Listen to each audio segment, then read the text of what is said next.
Hello, and welcome to episode 7 of Quilting on Caffeine. My name is Christine. Blah, blah, blah, blah, blah.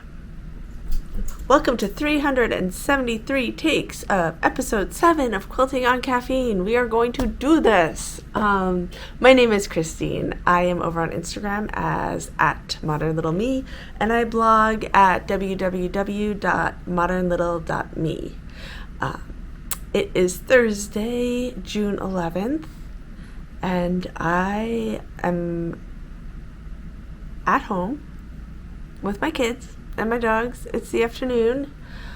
It is prom in town tonight, and my dogs are losing their minds because there's too much activity going on. But I have started and stopped this way too many times to give up at this point, so we're sticking with it.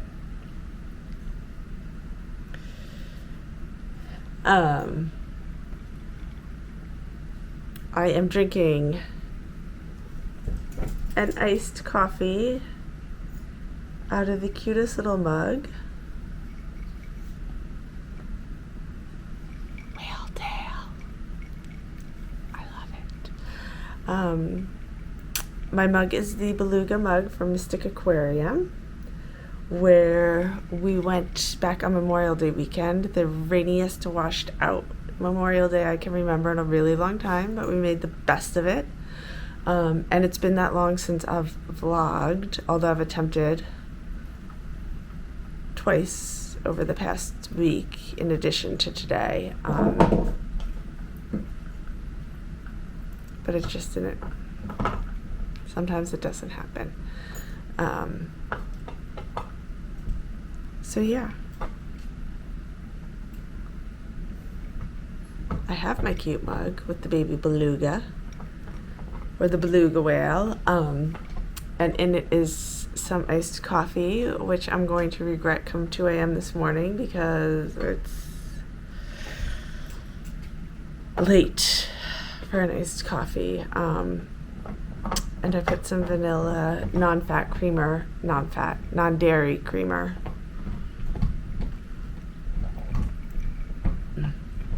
It'll be worth it. I don't care how late I'm up.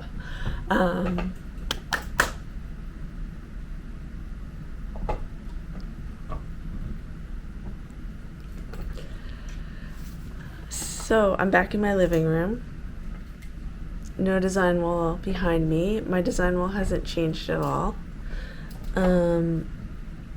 It's still the Netherlands quilt. I don't know where my days are going. They're just gone. Before I can even think about it.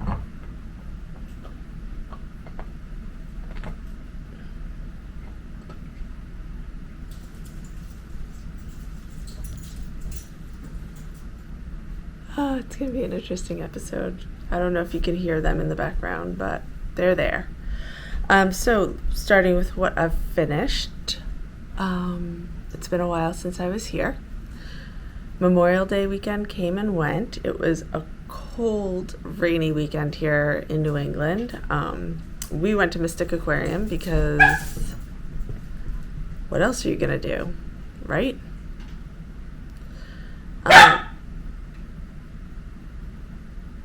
She's not gonna let up. But anyway, I participated in Andrea Mowry's weekend knit along, Memorial Day weekend knit along, and this year was Flicker and Flame, was the hat pattern, and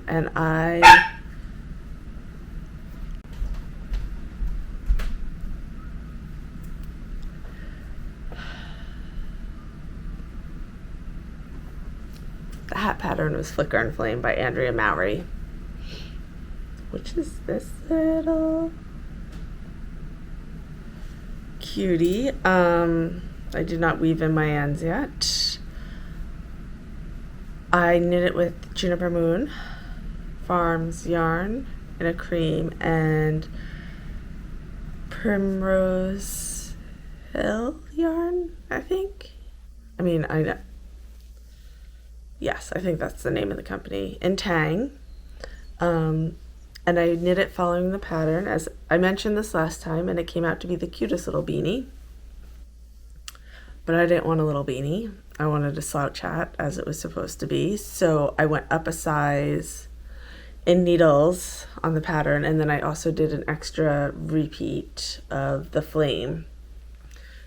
So this is this is the one I actually did on Memorial Day weekend, and I got to wear it because it was cold and rainy.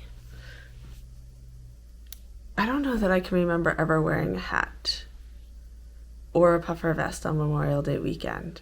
So interesting weather, but so this is that. So cute. I love this yarn. This might be my new favorite yarn. This is also Tang, which just goes to show you how fun. Like, what is it like? Look at those. So yes, so welcome to my Modern Quilting podcast, where I talk all about my knitting projects.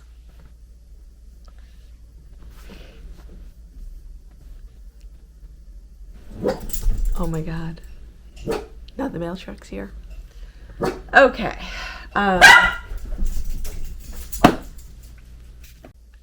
Okay, moving on. I don't even remember what I was saying before that whole dog barking party started. I did do some sewing. I did some modern quilting, I think. I think we can call it modern quilt. I don't know. Yeah, we're going to go with it's modern. Curated Quilts, this little magazine. This is not the current issue. This is just my favorite issue ever, the half square triangle one. Every quarter, they put out a challenge to the general public, the general quilting public. At the beginning of this year, I said that I wanted to do more challenges, and I wanted to kind of step out of my comfort zone. And quilting challenges, or maybe some drawing challenges or art challenges. I just wanted to stretch myself a little bit more, be given a creative brief, and actually create to a brief, versus just following a pattern, or I don't know, not even like improving. I just needed something that was a little more just set in time and had some requirements around it. So this current challenge was called Polygons. Let's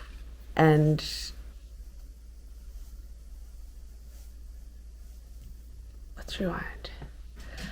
So the current challenge, it was called Polygons. So the quilt had to be made up of polygon shapes, or mostly polygon shapes.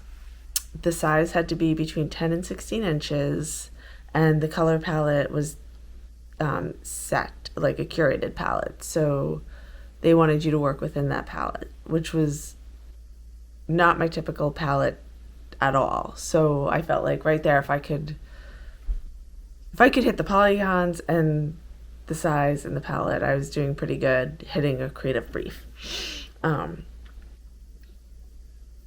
But of course I waited until the very last minute to do it. I knew in my head what I wanted to do for a really long time. Somewhere around here I put a sketch of what I wanted to do. It's not here now. And it started out as something completely different, and then ended up as this.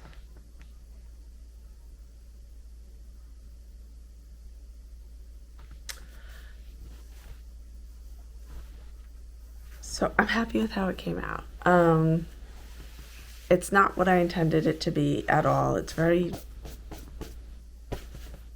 dusty, not dusty, but the batting is coming through a little. I guess I need to clean it. So here's why we ended up here. You say polygons, and for some reason I think sales. I guess almost 20 years of shoreside living has rubbed off on me. I originally thought it was going to be a little, or one of those little paper boats that we all made as kids to like set down on the stream. And it just wasn't. When I went to use the color palette, it just, in my head, it was different. And I wasn't able to get there with these colors, and it felt very boring. I don't know, it just didn't pop. So instead I did a big boy boat. And then I just quilted it to kind of reflect the difference between like the sea. Can you see that there? It's hard with the lighting, I'm sorry. But I wanted something graphic. I wanted 2 little fun elements on the binding.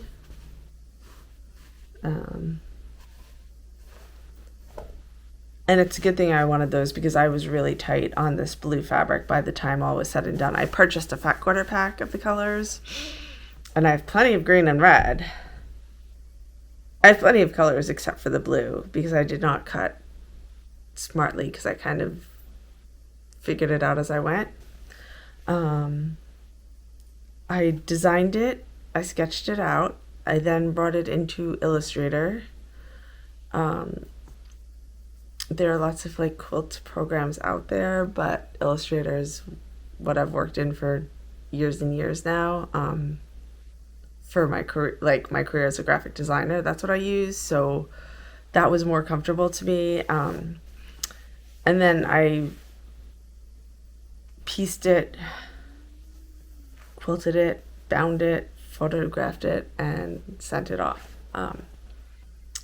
So I don't know if it'll be chosen for the mini quilt challenge, but that wasn't why I was doing it. I was doing it because I wanted to actually set a goal and meet a goal. So I met that goal 100%. I got it in on time, even if it was like with 3 hours to spare. I am my own worst enemy, but it's done.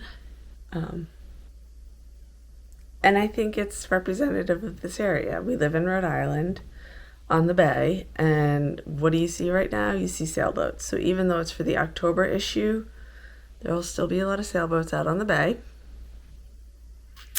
And if nothing else, I feel like check. Also been working on a lot of non-creative things, which is, good to do, but also not that, got the garden in. The true test will be to see if the garden actually produces anything, but it's in the ground or in the containers, as the case may be. I'm still working on the Netherlands quilt. That hasn't... The lower corner is bothering me, so I walked away from it. I'll go back to it. That tends to be what I'm doing. I'm knitting on a couple of things. I've been trying to clean my office, which requires cleaning my scrap basket, which is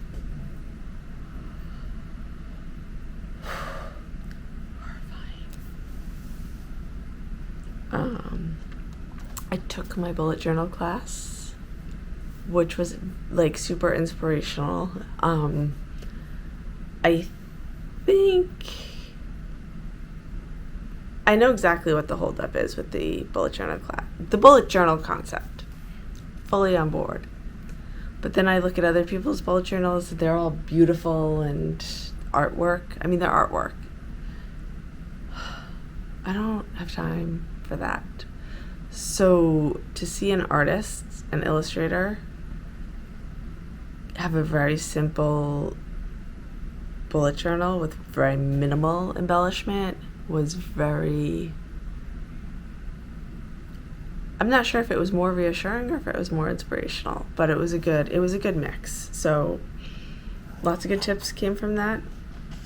Resources. I'm reading the bullet journal book again because I feel like I was finally able to get past some of that, like, oh, my pages aren't pretty because they're not supposed to be. That's not what the bullet journal method was about. So I feel like I'm finally like able to let that go and just like, okay, like let's get stuff done. I'm learning that things take me a lot longer than I allot time for. So that was eye-opening. That was last week. That was like, wow, I have no time.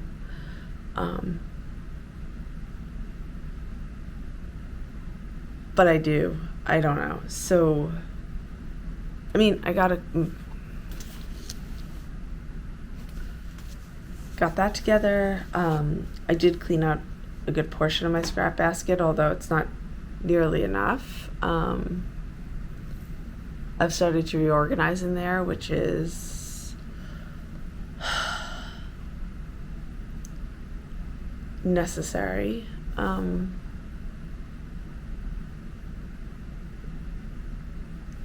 But it just got worse. Like, I'm in that stage where it's worse before it gets better. And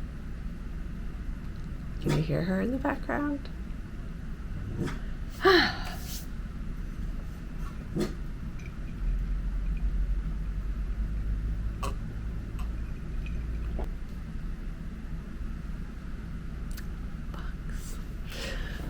Okay, so these are the books. I love books. And quilting books, like even more so. These are the ones I'm going to a lot, or that I just find that I pick up more often than the others on my shelf right now. For a really long time, I wanted to be a librarian, like until like the middle of high school, I think. So it's not shocking to me that I have a lot of quilt books.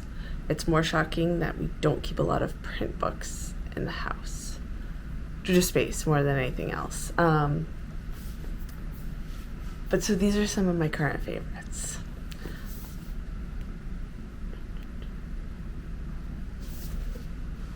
Urban Quilting. This is by Wendy Chow. This is a new book, relatively recent release. Wendy Chow is known as the Weekend Quilter on Instagram, and she's also one of the voices of the Quilt Buzz podcast.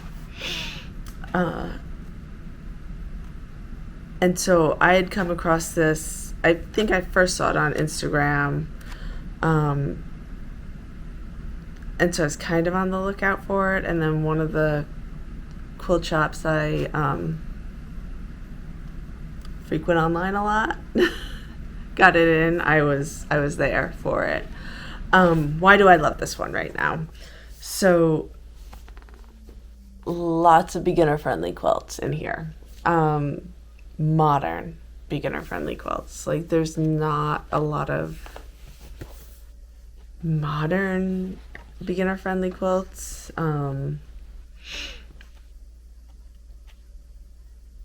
That's not true.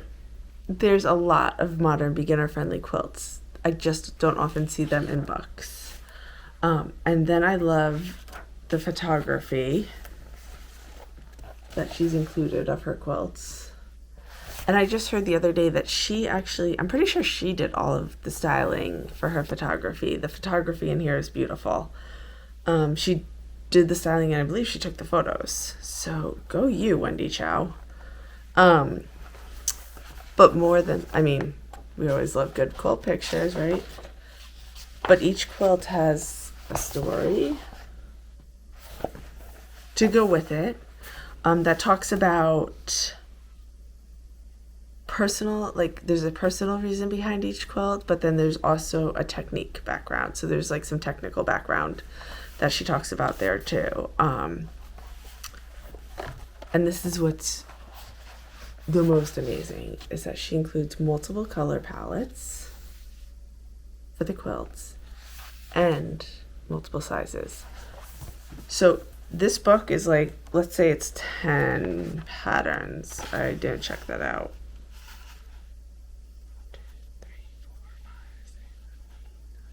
10 patterns. But each pattern has multiple sizes and multiple colors, and the colors are like it's not just like pretty little dots. It actually lists out the color options, the fabrics, I mean, like the actual fabrics. So that's fun. If you're looking for a quilt book like with a bunch of patterns, modern, that's definitely one to check out. I'm gonna be, I say this summer, but that's not realistic. I'm definitely looping back to that though to make some of them. So Urban Quilting by Wendy Chow, book number 1. Book number 2 is new to me, but it's actually 5 years old. It's about 5 years old. By the bundle. This one's by Emma Jean Jansen. And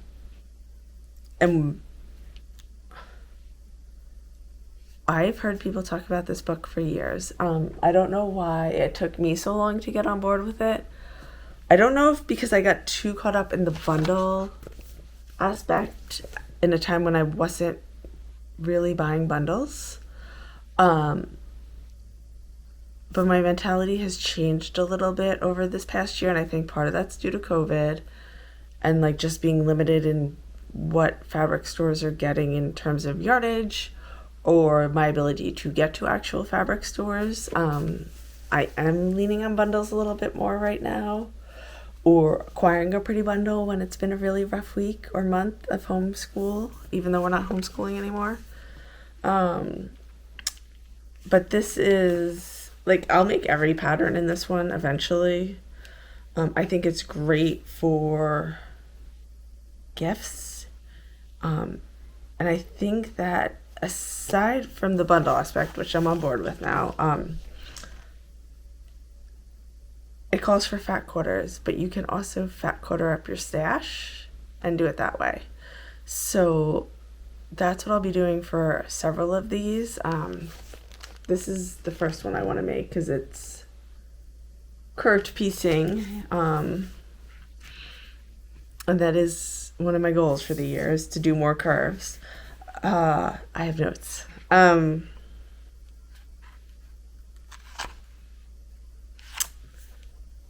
So, and it allows for a lot of stash usage. There's another one in here that I really like. I'm not going to be able to find it right now. I mean, I like them all. I like them all for different reasons. Each pattern has like a beautiful cameo of the fabrics she used, and it has like large clear cut like very large clear diagrams. It's gonna annoy me because there it is.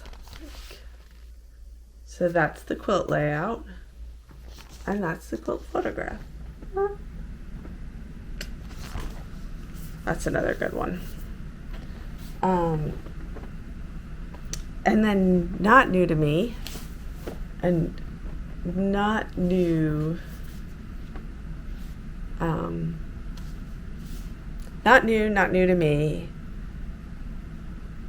but a long time favorite is Quilt Giving by Deborah Fisher. She came to my guild to speak in the fall of 2019. Yes, she was amazing. So inspirational. I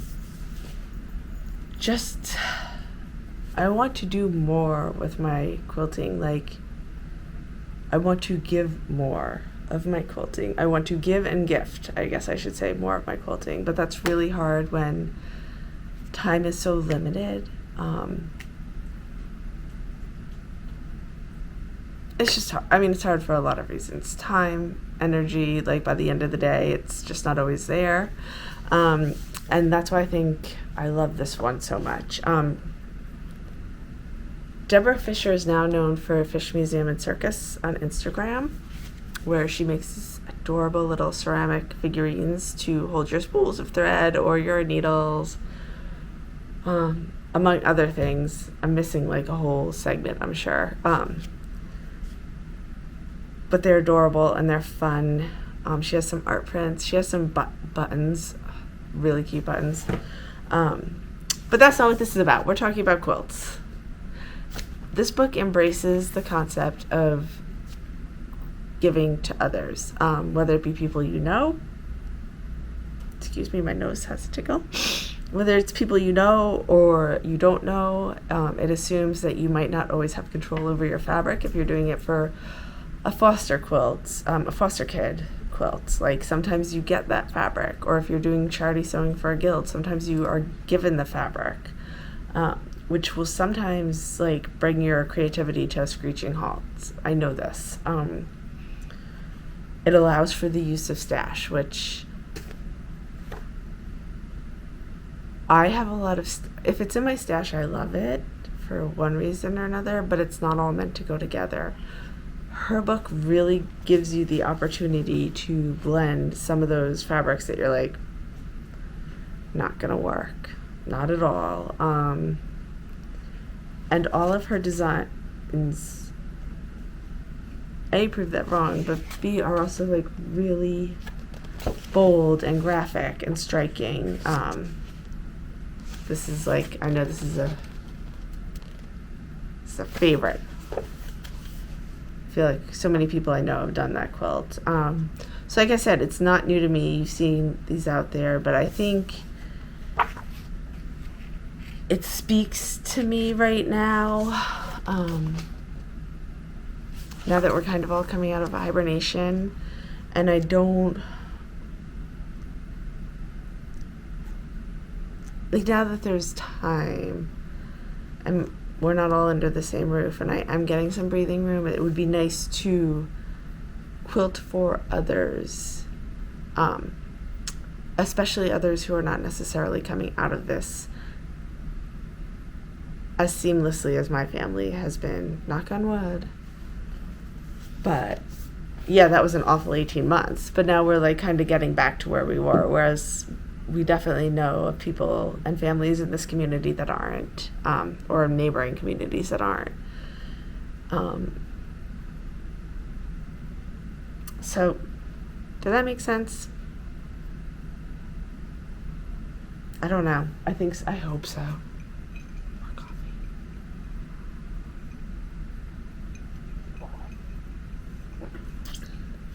So those are my three, like very. Those are, here are a bunch of quilt pattern books. Wait, here are a bunch of books with quilt patterns in them.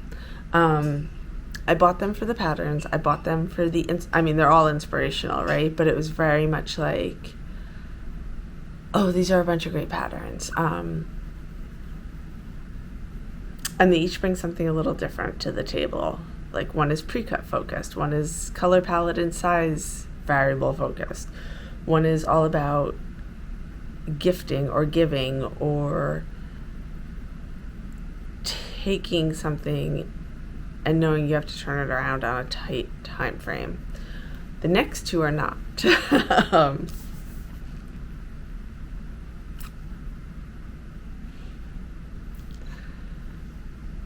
I don't know if recording when everybody's here is the thing for me to do.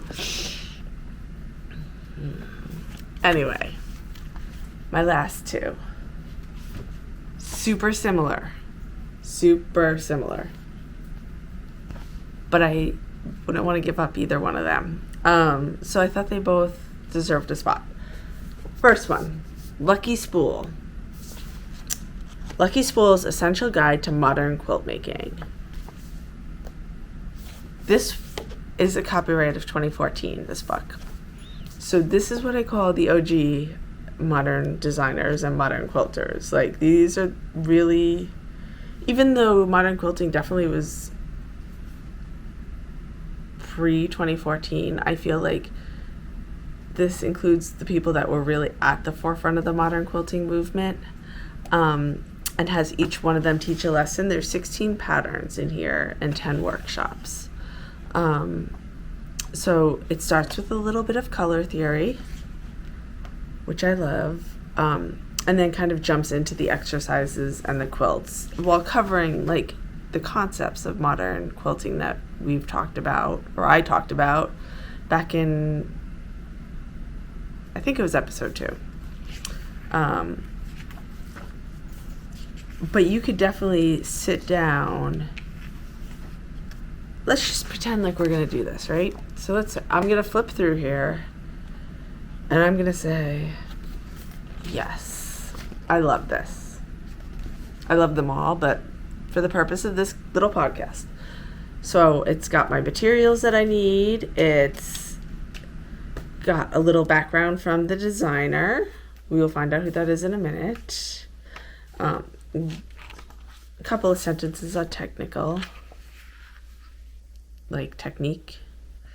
And then it gives you your cutting chart, and it gives you your little quilt layout. And then it talks about how you make all the different blocks.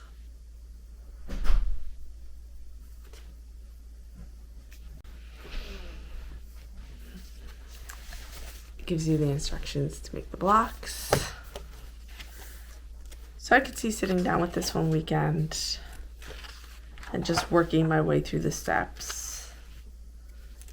And it tells you how to finish it, and then you have a quilt. So it kind of teaches you the concepts by doing a little bit more, which I'm down with. And then it has tips and techniques sprinkled throughout. It talks about quilting, modern quilting, and then my favorite part of this book is a study of modern quilts. I think it's got 50 modern quilts. Yes, 50 modern quilts that it just... So since this has been around since 2014, we've seen a lot of these out in the world. But sometimes it's nice to sit down without a device and have a bunch of inspiration in one spot, rather than having to go down Pinterest or the Instagram rabbit hole.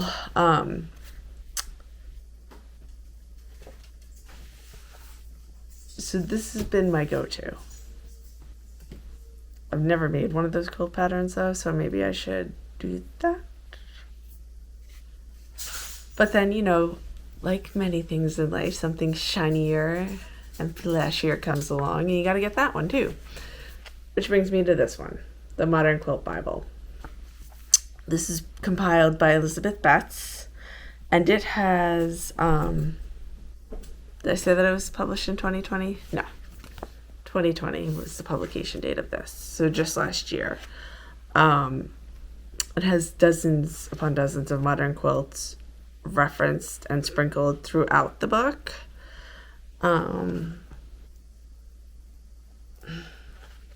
With like sources to where it came from. I'm trying to find a good example. So like the broadcast, like that quilt is in the grander scheme of modern traditionalism and breaking through the border, which that quilt most definitely does. Or playing with scale, also covered in that little area. This one has a ton. And by a ton, I mean like a dozen pages or so, but that's more than most books have on the very fundamentals of quilting. So I feel like if you had somebody who was like, I want to learn how to quilt, and they were drawn towards modern quilts versus the more traditional quilting, this is the book I'd give them, because it covers tools and equipment, technology, photography, fabric, which is always key. We should talk about that sometime. And then it jumps into like the actual lesson. So there's also patterns in this book, just like there were in the Lucky Spool book.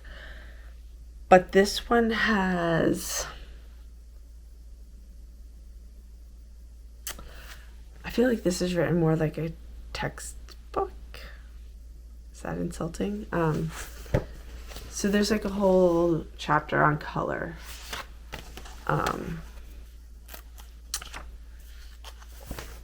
Color theory, how to explore color, how to work with color, how to feel comfortable with color. And then there is a pattern on color.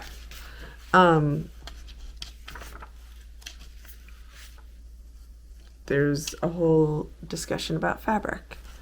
And then there's a pattern about fabric. So, like this one, there's patterns, but this one I think leads you to do the exercises more. So while there is a pattern for XYZ concept, they also guide you through how to do it, not yourself, but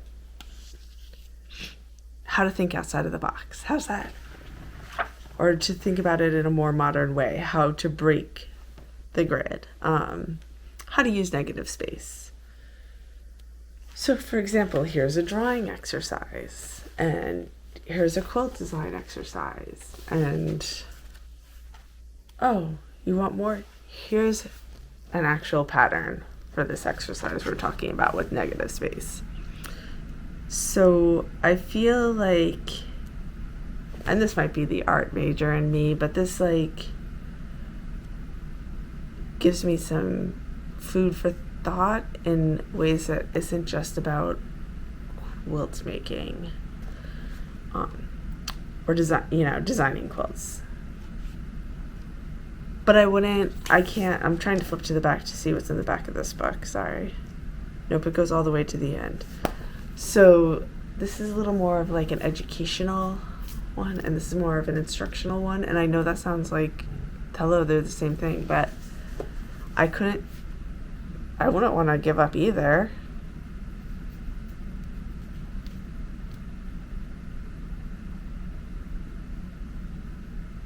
This is why you can't have too many books. So that's it. So those are my two very similar yet different, but not very different. But I'm not going to give them up. The end. And then the other three, which I've now dropped on the floor, are super awesome for like patterns. I'm talking a lot today.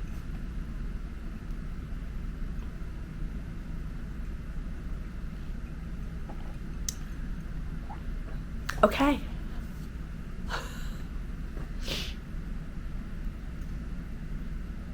And I think that's pretty much it.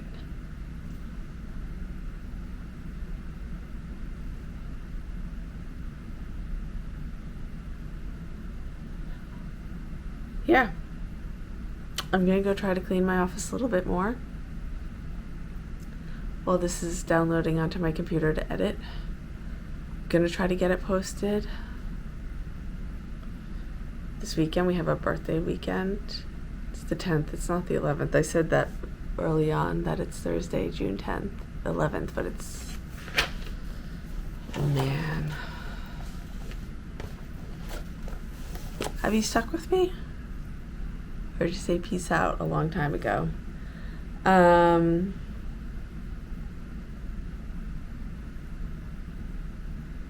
Until next time. Thanks for watching.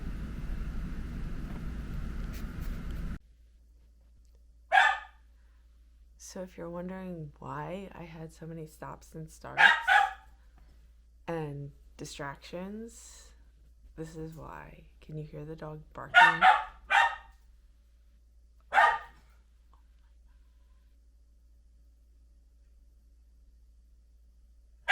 I'm gonna need to record off-site next time. Speaking of which, I'm trying to figure out a good schedule for vlogging for myself and for anybody who actually wants to hang out with me again. But if you have some thoughts, let me know down below. Days, how often, anything. I'm open to it all. Thanks again. Bye.